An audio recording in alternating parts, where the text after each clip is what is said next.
ஃபிலிமாலயா நேயர்களுக்கு வணக்கம். நான் உங்கள் பத்திரிகையாளர் RS கார்த்திக். என் அருகில் சக்தி சரவணன். வணக்கம். நாங்கள் ரெண்டு பேரும் இந்த வீடியோவில் விமர்சன விவாதம் நிகழ்ச்சியில் பாட்டில் ராதா பாட்டில் இல்ல பாட்டில் பாட்டில் ராதா. இப்போ எல்லாருக்குமே வந்து ராதான்னு அது எப்படி முன்னாடி பாட்டில் வரும்? இந்த ஆள் பாட்டிலோடய சுத்திட்டு இருப்பாரு. அதாவதுங்க இந்த கதையை ரொம்ப நல்லா பண்ணியிருந்தாங்க. அதாவது போலீஸ் ஸ்டேஷனுக்குள்ளார ஒரு விசாரணைக்காக போறவரு அங்க அந்த கலால் பிரிவுல புடிச்சிட்டு வந்து வச்சிருப்பாங்கல்ல, அந்த சரக்குங்களை எடுத்து மூடிய அந்த சீல் போட்டு வச்சிருப்பாங்க, மூடிய பிடிச்சத கணக்கு அமைக்கிறது. அதை பிரிச்சு உள்ள பெயிண்ட் அடிக்கவே அதை போய் சுத்தம் பண்ணான்னு அனுப்பி விடுறாங்க. உள்ள போய் அந்த ஒரு 2-3 பாட்டில குடிச்சிட்டு, அதுவும் ராவா குடிச்சிட்டு 4 பாட்டில கக்கத்துல பாக்கெட்ல எல்லாம் இறுக்கிட்டு போலீஸ்காரன் வந்து தர்மடி வாங்கிட்டு பொண்டாட்டி வந்து நிக்குது. என்னடா அந்த பர்மா இந்த ஒரு ட்ரிப் தான் அவனை மன்னிக்க முடியும். போலீஸ் ஸ்டேஷன் உள்ளவரையே திருடி குடிக்கிறான் அவன். அடுத்த ட்ரிப் ஏதாவது குடிச்சிட்டு கலாட்டா பண்ணான்னா அவனை ஒன்றும் பண்ண மாட்டாமா, ஒன்னு மொத்த ஸ்டேஷனுக்கு முறவாசல் கூப்பிட்டுருவோமா அப்படின்றாரு இன்ஸ்பெக்டர். இதுல அந்த அம்மா ரொம்ப அசிங்கமா ஃபீல் பண்ணி, ஒரு சாதாரண குடும்பம் தான் இவர், வேற ஒன்றும் இல்லை, ஒரு டைல்ஸ் மேஸ்திரி, நல்ல எஃபிஷியன்டான மேஸ்திரி. உங்களுக்கு தெரியல, இந்த மாதிரி எஃபிஷியன்டா இருக்கிறவன் தான் ஏதாவது ஒரு விஷயத்துக்கு அடிக்ஷனா இருப்பான். ஏன்னா அவன் வந்து உண்மையா அந்த தொழில எஃபிஷியன்டா வேலை பார்த்தானா வேற எவனும் வேலையே பார்க்க முடியாது. இல்ல குடிகாரர்கள் மட்டும் இல்ல, மது மாது சூது இந்த மாதிரி ஏதாவது ஒரு விதத்துல அடிக்ட் ஆகிறான்ல, அவன் வந்து கண்டிப்பா எஃபிஷியன்டா இருப்பான். நான்லாம் 3த்துலயுமே கொஞ்ச நாள் அடிக்ஷன்ல இருந்து வெளியே வந்தோம்னு வச்சுக்கோங்க. உண்மையை சொல்லிதான் ஆகணும். எல்லாமே நம்ம வந்து மறைச்சு பேசுறதுல ஒண்ணுமே இல்லை தலைவர். அது எல்லாத்துலயுமே ஒரு அனுபவம். அதுல வந்து மீண்டு வர்றதே கஷ்டமான விஷயம். நம்ம பாட்டில் ராதா என்னன்னா, பொண்டாட்டி சொல்லி நம்ம ஜான் விஜய், அவர் தான் அந்த அடிக்ஷன் சென்டரோட ஓனர், அவர் வந்து அழைச்சிட்டு போறாரு. அவர் யாரான்னு பார்த்தா அடிக்ஷன் சென்டருக்குள்ளார இவர் என்ட்ரி ஆன பிறகுதான் தெரியுது. நம்ம மாறன், ஜெயா டிவி காமெடி பஜார் மாறன் என்ன பண்றாருன்னா, உள்ள உட்காந்துட்டு ஏய் சத்தம் போடாரா வந்து வெளுத்துருவானுங்க அப்படின்றாரு. ஒருத்தர் வெளுக்குறான். ஆனா ஜான் விஜய் பெரும்பாலும் என்னடானா, இந்த ஜான் விஜயும் அசோக்ன்ற கேரக்டர் மாறனும் என்ன ஃப்ரெண்டுன்னா, கிளாஸ் மட்டும் இல்ல அடிக்ஷன் சென்டர் மட்டும். இவரோட அவர் சீனியர், மாறன் சீனியர் ஜான் விஜய்க்கு. ஆனா அவர் ஒரு கட்டத்துல அவரோட பிளாஷ்பேக் சொல்றப்போ உரியிடும் படத்துல.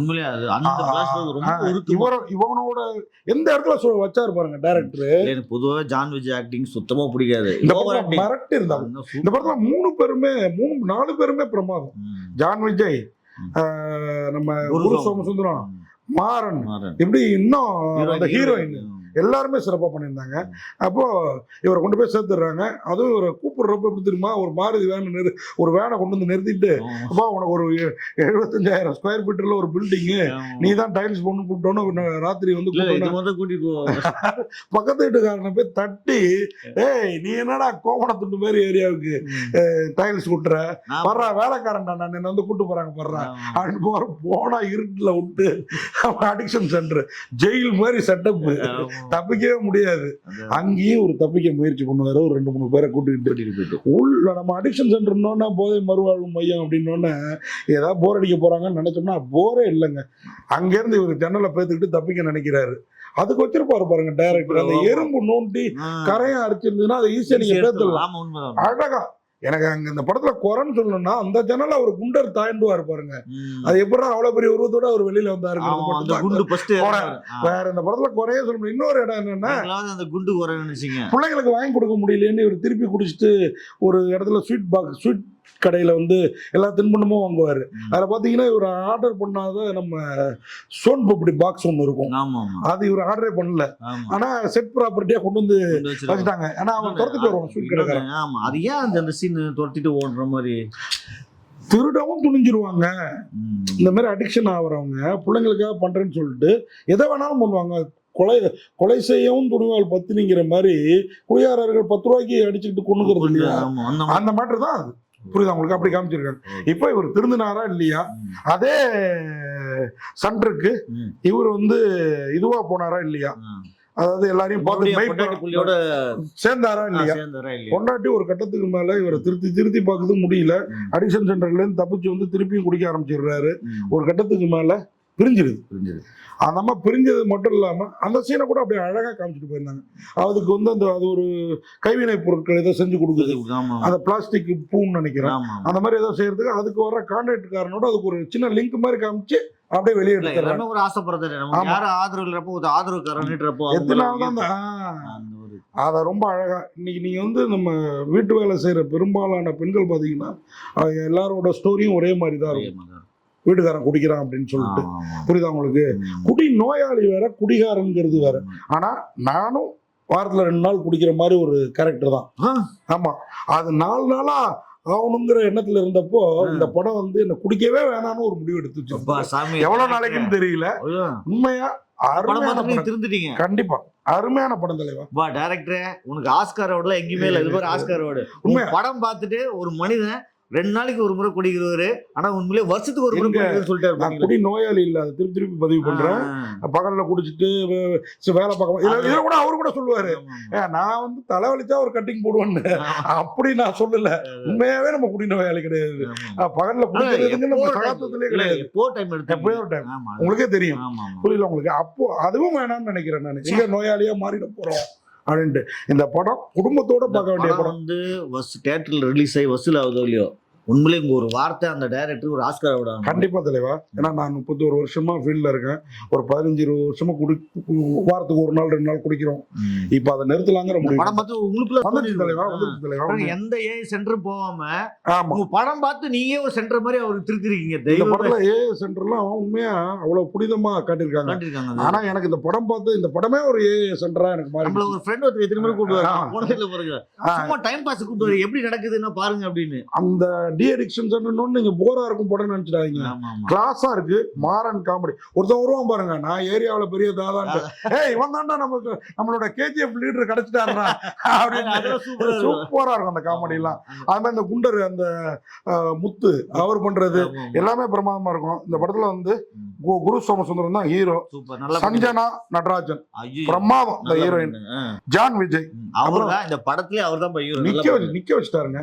அந்த எப்ப என்னத்தை சொல்லணும், எவனை எப்ப அளவோட அந்த பேச்சு அந்த நிதானம் அடிப்பாரு. அடிக்கிறது கூட லெவலா தான் இருக்கும். குடிகாரங்களை மெயின்டைன் பண்றதுங்கிறது சார் குரு சமுதிரமே உள்ள இருக்காம என்னென்ன வேலை பண்ணுவாரு.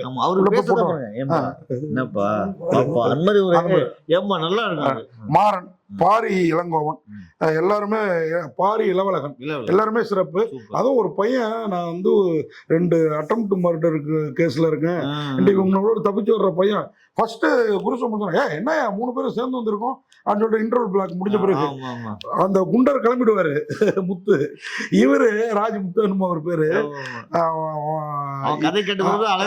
இவங்க 2 பேரும் ஓடுவாங்க பாருங்க பஸ் ஸ்டாப் விட்டுட்டு.